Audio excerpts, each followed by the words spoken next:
Oh,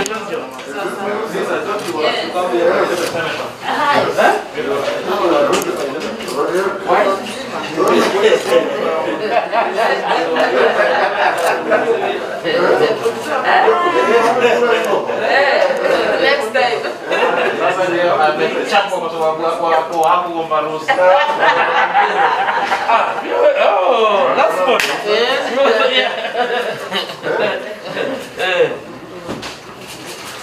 Congratulations. Thank you. Congrats. The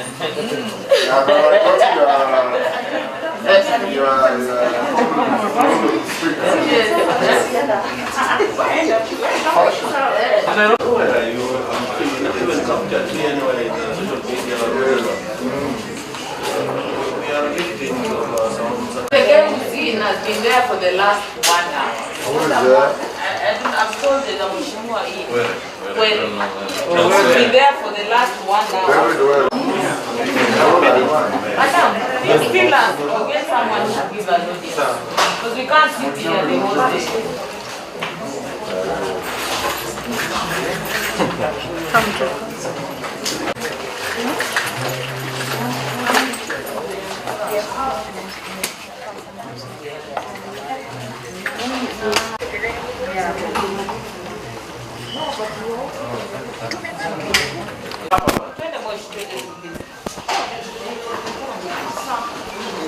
No, they cannot come out of summer.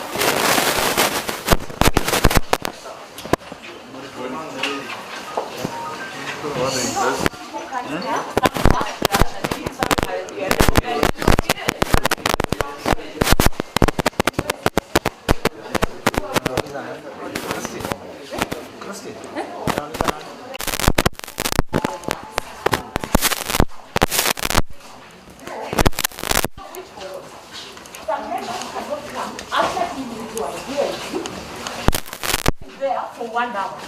My invitation was at 11. We have honored this invitation.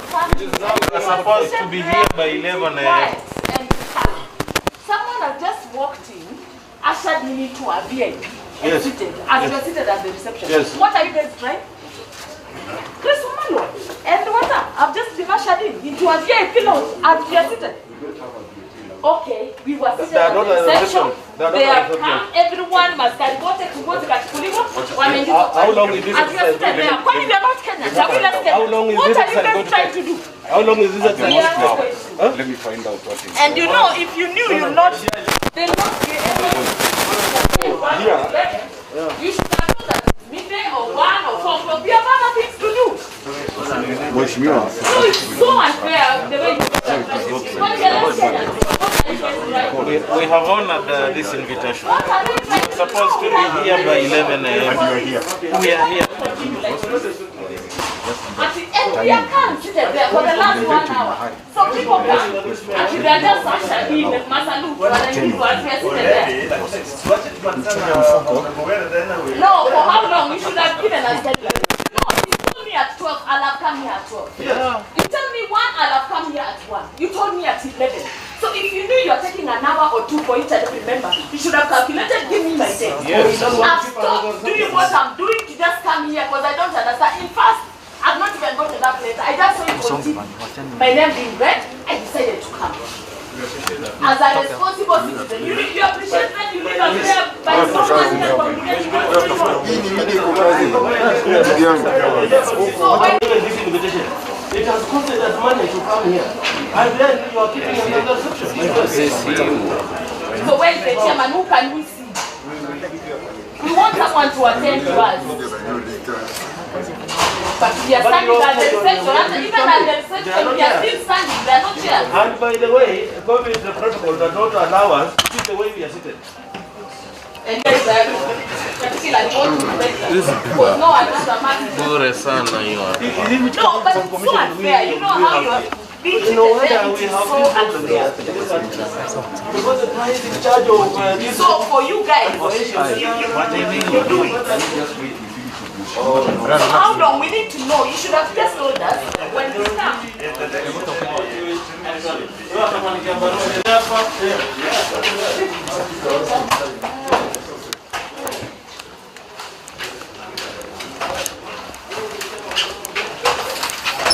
television. What is our name? Where is the chairman looking for? Is this like Where are you taking us?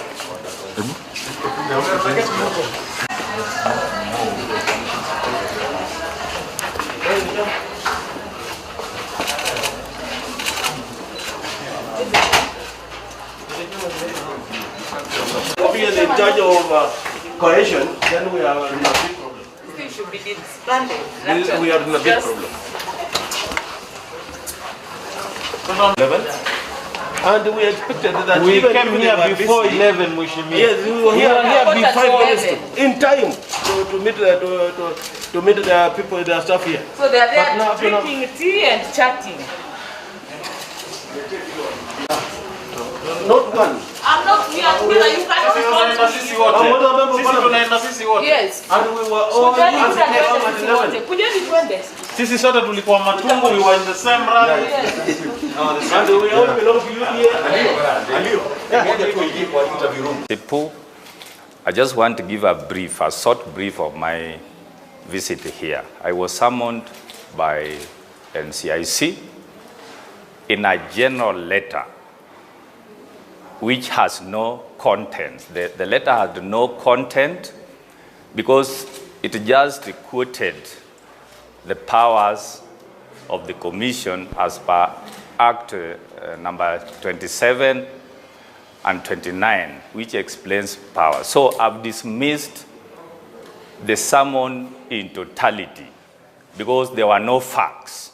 I've even challenged them to bring facts, the allegations, because in their introductory, they said they summoned me out of reports from social media, reports from newsrooms, which did not have facts. So I've advised them to invite me again with a detailed letter putting allegations, because if there are no allegations put in writing, then it was a waste of time. So there's nothing which I've defended here today. The visit here, I was being told it is an inquiry. So what I was expecting, I was even expecting a panel of even commissioners, but it was just an inquiry headed by the investigator, Mr. Kello. So I've advised them to call me again when they have allegations and facts which are supporting the same. Thank you. Unless there's any question. Did you record a statement? Here. Yes. Where? No, I could have not recorded a statement because their letter was general. It had no facts. And if you can even remember the press address by the chairman, it was also uncalled for. I would advise the commission to do the following in this case. Constitution or act are read concurrently. I was a partisan or a superagent at Nyapora Primary School in Matungu. So I was assigned as a superagent, partisan agent by my party ODM. I was also a superagent and partisan agent by our candidate, Dan Were. So being in Nyapolo, they are all being in Matungu, I was on duty. So I would request them to read several acts. My rights as a citizen, because according to them, they are saying I could have not been in Matungu. Right of movement, right of association. They should also go and read the election acts, the role of agents. So I was not there by design, but by right to stand for my party. You said that they talked about that you shouldn't have been there, and then you talked about right of movement. So nothing else that they accused you of in the letter? Yeah, if you read the letter, there's no accusation. That's why I've said I'm not putting any statement, because I'm defending what? If they could have lined accusations, then it could have been in order for me to defend. And that's why I did not even mind being with bringing my legal counsel, because I found the letter having no facts, no allegation. It was just a sort of intimidation, which cannot be done to Onewere. The other thing, I was perplexed by the remarks by the chairman in his press briefing, because it looks he even intimidated my voters from Kasipo by even saying you will write to Eacc and through judiciary process. Those are null and void. And those are things which we want to deal with. You know, I'm also a committee member of National Cohesion and Equal Opportunity. Those are the shortfalls which we want to be addressed. The SEDI investigations. You remember case of Korea. They lost it because the investigations were not proper. So I was even expecting when they were calling me here, they could have detailed allegations and investigation, putting the allegations with attachment. But you cannot call a honorable member here. I even challenged them. Fine. If I was arrested. To me, I was not arrested in Matungu. The police evacuated me because I had called the OCS, the OCPD, because my life was in danger. They took time. I was in that lorry because my vehicle had even gone to town. So there was no way I could go up to Matungu. And if you can prove this fact, why was I released? Can you find out? Was I released on a free bond?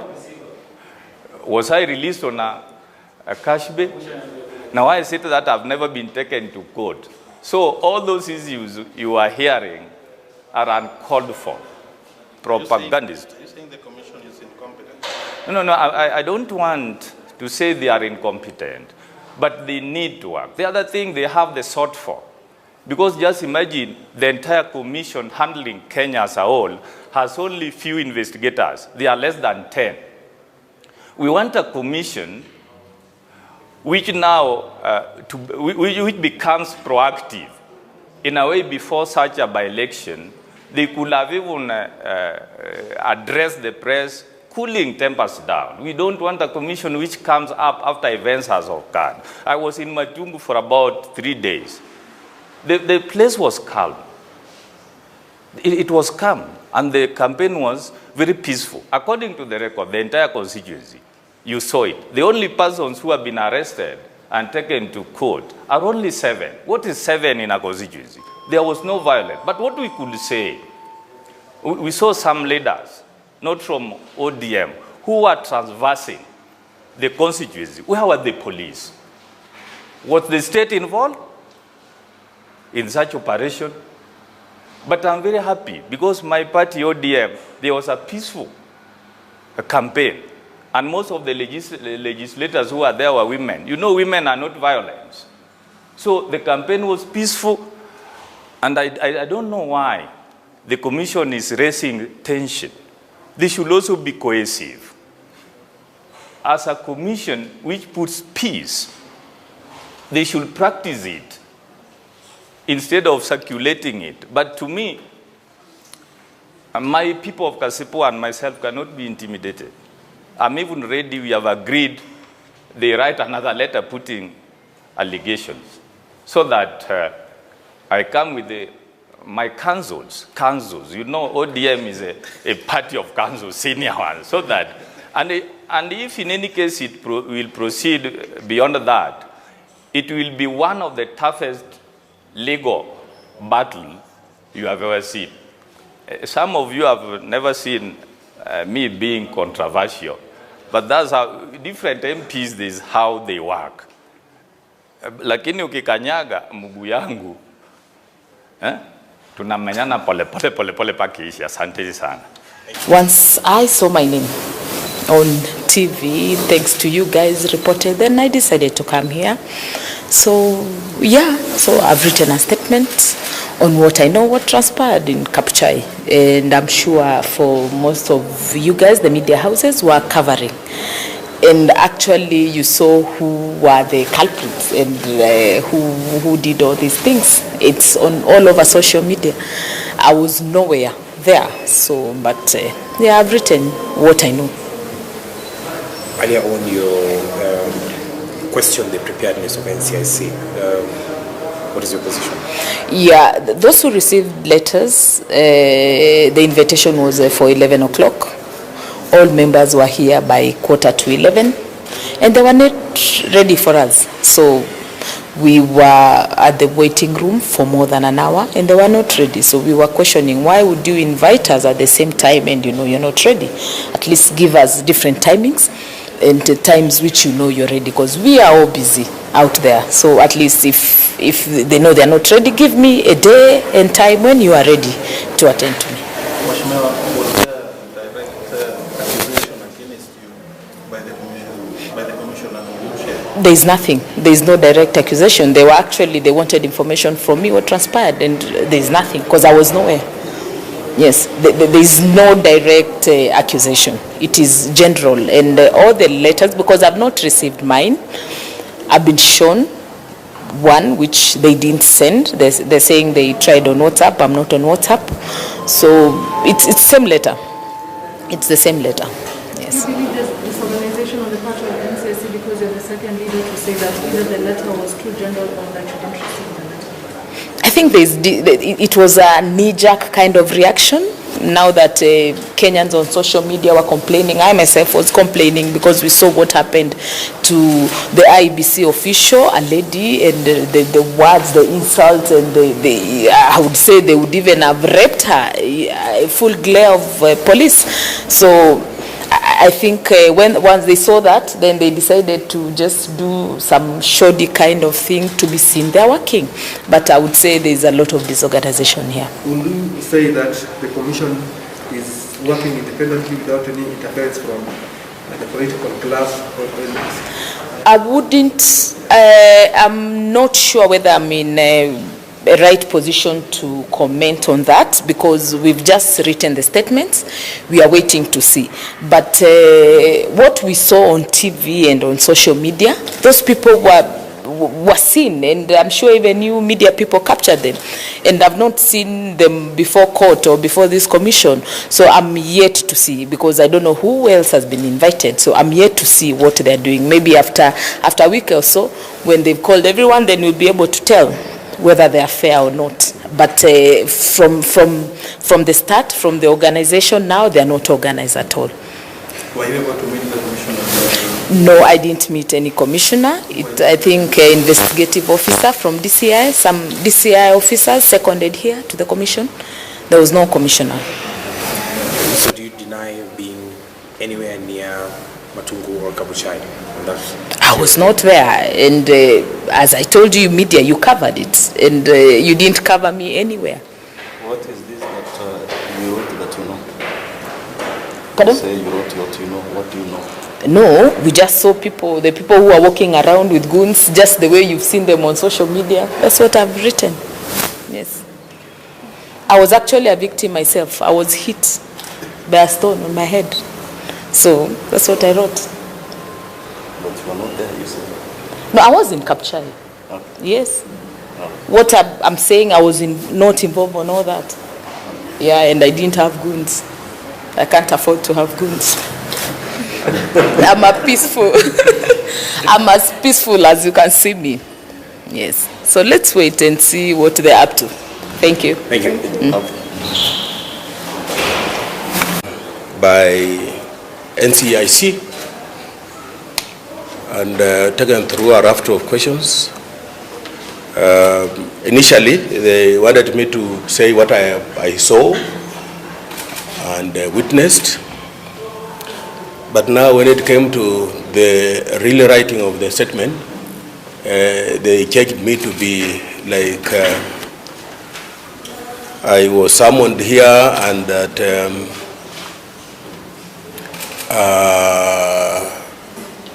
I behaved in a manner to cause a breach of the peace, which I, of course, asked whether they have witnesses who witnessed this behavior, which they didn't.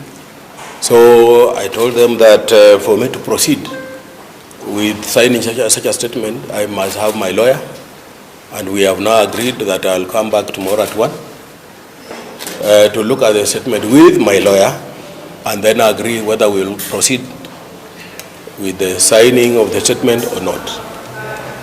But what I want to say as a leader of this country, and a person who has been around in very serious positions in National Assembly and Parliament, we've been charged of making law, and as a whip, I can tell you that the reason why we came up with the 2010 constitution and why it became popular was when we made some commissions independent, and one of them being the National Cohesion, which have been summoned, of course, National Cohesion and Integration Commission, IG, that means Inspector of Police, DCI, Eacc, and many other commissions. They will have to come out and help us. They will have to help this country. Otherwise, this country is going to the deep end of the pool. Because on the ground in Matungu, we had DCI, we had the Inspector General, of course, represented. We had NCIC, but they have decided to act on wrong people. They have decided to act on wrong people. Let me take two examples. Rashid, I agree, he may not have done the right thing, but he left the presiding officer in the polling station.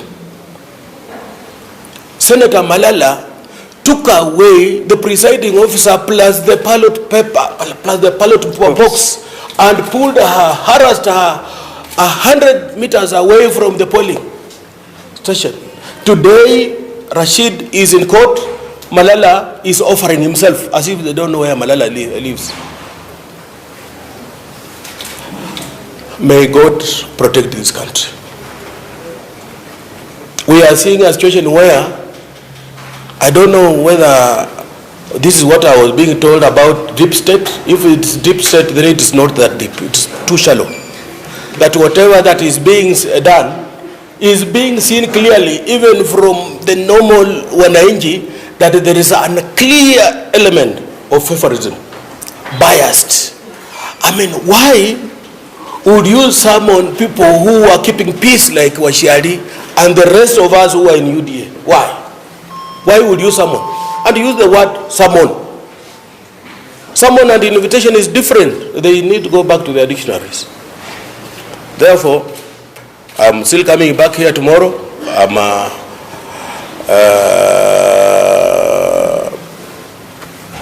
been asked to come back.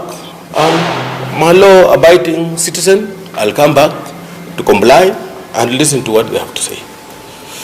Otherwise, Kenya requires a lot of prayers, including prayers from you, the media. Are you saying that the commission is being used by certain forces? Because you said but to an extent, the way we have been invited, and I will tell you for free. I was here at 11, and the people who should be here, they're not here. I should have been coming here after the rest of the people who are in ANC and ODM, because the war in Matungu was between ANC and ODM. Those are the people who are fighting, and they could claim, oh, ballot, someone is stuffing ballots in a different polling station, someone is giving money in a different polling. Where have we been cited as having given money, giving money? This is about cohesion and integration, my friend. So when we see ourselves coming earlier than the victims, then of course there are a lot of questions that needs to be answered. Ishmael, what was the form of your invitation? Did it come as a form of a letter, an SMS? Or? It was a letter, of course, and then on WhatsApp. I've seen a hard copy which have not been given a copy. So it was just a WhatsApp communication from this commission. Did it have specific allegations against you? Yes, I think the allegation was behaving in a manner to cause a breach of the peace. Yeah. At the end of it, yes, yes, found to be innocent. Yes. Are you contemplating any legal recourse? Taking the commission? I will decide that I will discuss that with my lawyer and see. because just like another Kenyan, if innocent ones are summoned and those who are victims are not summoned, there's a cost to it. I have a name to protect, my friend. I have been out of this summon. Many constituents have been calling me, asking me what the fate is, and therefore, if there is cause for recourse, I will decide that with my lawyer, and then I'll come back to you. Thank you, sir. Okay.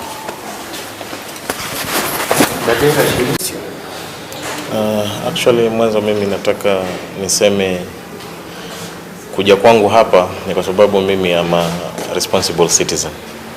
Na Waswahili wanasema mtu hakatai mwito. Jana asubuhi kuna mfanyikazi wa commission hapa kwa jina Akelo alinipigia simu na akaniambia ananitumia barua kwa kupitia WhatsApp. Alinitumia nikasoma na nikaona kuwa nikiwa Matungu nimezungumza mazungumzo ambayo yanaweza kuleta utata na kuzua fujo. Kwa hiyo nimekuja leo, lakini nimekuja hapa leo mambo nimepata ni mengine.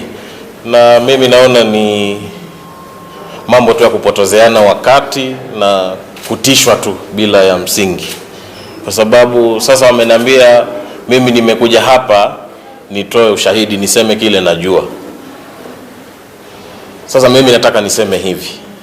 Hizi commission ziko hapa na ziko kwenye katiba, ziko kisheria, na hawapaswi hata siku moja kutumiwa kunyanyasa wananchi wengine. Kwa sababu yule chairman alichosema juzi, kwa hakika mimi binafsi ameharibu jina langu katika jamii. Na mimi nataka nimwambie huyu chairman atoke, aje mbele tena azungumze na aambie jamii kuwa alichozungumza juzi siku ya Jumamosi amekosea, ili aweze kunitakasa jina langu. Kwa sababu huwezi kunishtumu kwa makosa ambayo mimi siyajui na sijafanya. Wao wako na vitengo vya usalama, wako na mambo ya hii maneno ya CID na kila kitu. Na haya mambo yalikuwa kwenye mtandao masaa 24. So wananiita mimi kuja kuniuliza nitoe ushahidi. Ushahidi gani mimi naweza toa? Kwa hiyo mimi nasema huu ulikuwa tu ni upuzi na mambo ya kupotezeana wakati. Na hatutarudi nyuma. Msimamo wetu bado ni ule ule. Na hawezi kunishurutisha labda kusupport mtu mwingine. Kwa sababu hii naona tu ni siasa ndogo ndogo, na mimi nitasupport yule mtu ambaye namtaka mimi. Yule mtu ambaye naona ako na maono ya kuenua jamii. Kwa hiyo mimi nataka nikomee hapo, niseme asanteni sana. Yes, nimesema kile kitu najua. Na kupitia hapo, je, utaenda mahakamani kujaribu kutakasa jina lako kama ulivyosema, ama itakuwa vipi? Yes, zaidi nitazungumza na wakili wangu na tutashauriana zaidi, alafu tutajua nini ya kufanya baada ya hapa. You talked of the commission being used. Who is using the one? I don't know. Lakini wanasukumwa kwa sababu hata wao wenyewe hawajui chenye wanafanya.